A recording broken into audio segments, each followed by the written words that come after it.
This happened to me on Halloween night of 2019 in a quiet suburban town in northern Ohio. I was 17 back then, and yeah, a little too old for trick-or-treating. But my younger sister Lily was only 10, and my parents had me take her out that year while they hosted a small get-together at home.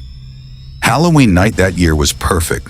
The air was cold but not freezing, the sky clear with that orange glow from the street lights reflecting off piles of dry leaves. You could smell pumpkins, candy, and burning firewood in the air. We started around 7, walking house to house with a group of neighborhood kids. I remember thinking how normal it all felt, until we reached the end of Birchwood Lane. That street was darker than the others. Fewer decorations, fewer porch lights. Only one house stood out, a big 2-story Victorian at the very end, the one everyone called the Miller House. It had been empty for years after the old owners moved away. But that night, the porch light was on, and there was a bowl of candy on the steps with a handwritten sign. "Take just one."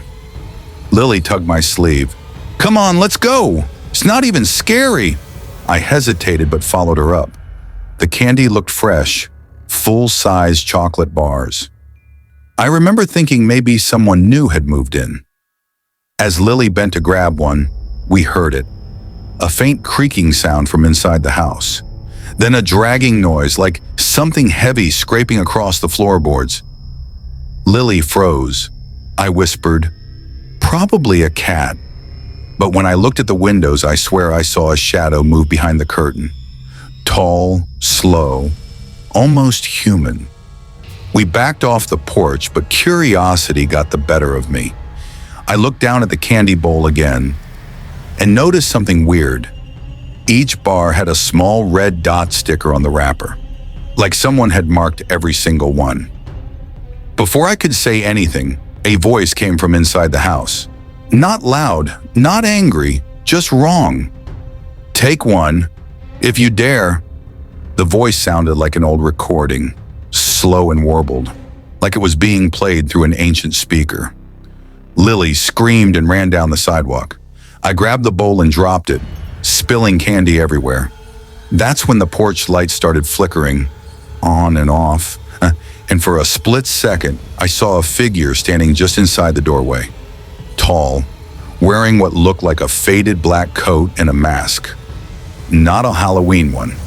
A porcelain mask cracked across one cheek with hollow black eyes. I bolted. We didn't stop running until we reached the main street. When we got home, my mom asked why Lily was crying. I told her someone was trying to scare kids down there, but she frowned. "The Miller House," she said. "That place burned down 2 years ago." I laughed, thinking she was joking, until she pulled up an old photo on her phone. The same house, boarded up, roof collapsed. I didn't believe her, so the next morning I went back with my friend Jason. Birchwood Lane looked normal again, except for the very end. Where the Miller House stood, there was nothing but an empty lot overgrown with weeds and blackened bricks. No porch, no candy bowl, just a faint smell of burnt wood and something metallic like rust. I thought maybe we had gone to the wrong street until I saw it lying in the grass. A single candy bar, half melted, with a red dot sticker still stuck to the wrapper. To this day, I don't know what we saw that night.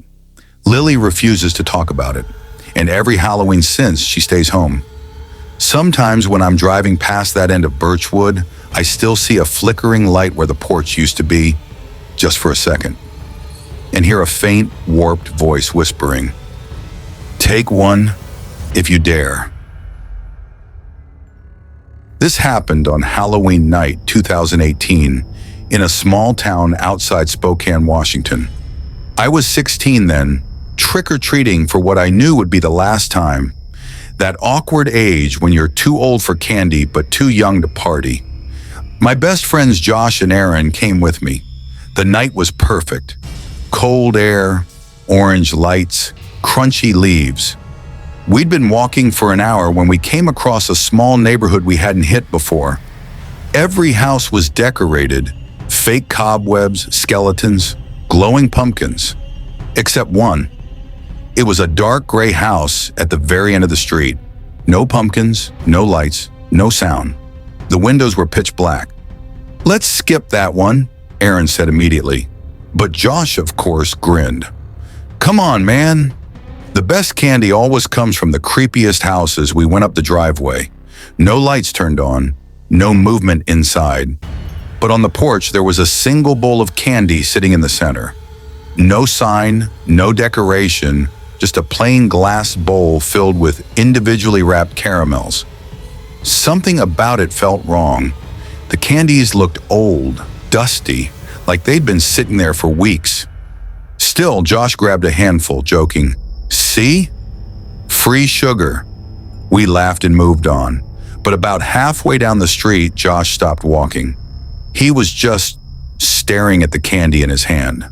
Then he said, "Guys, look." On the wrappers, there were tiny words written in black ink, shaky, uneven handwriting. Each one said the same thing: "Help me." We all got chills. I told Josh to throw it away, but he didn't listen. He said, "It's probably a prank." He pocketed a few pieces anyway. That night, around 2 a.m., my phone buzzed. It was a text from Josh. All it said was, "Someone's knocking on my window." I tried calling, but it went to voicemail. He lived only 2 blocks away, so I threw on my hoodie and biked over. When I got there, his house was dark, except for his room upstairs.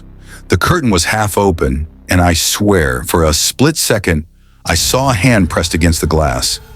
But it wasn't Josh's hand. It was small, pale, like a child's. I ran to the door and banged on it. His mom answered, confused and half asleep. When she went to check his room, he was gone. The window was wide open.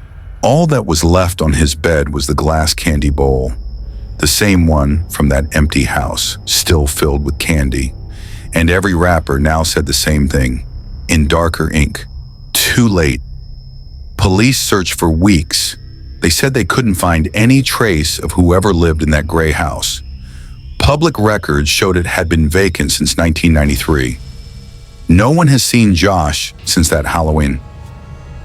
The house is gone now, torn down, replaced with new homes. But every Halloween night, neighbors say they find a glass bowl sitting at the end of the street, filled with dusty caramel candies. And if you look close enough, the wrappers still say, "Help me."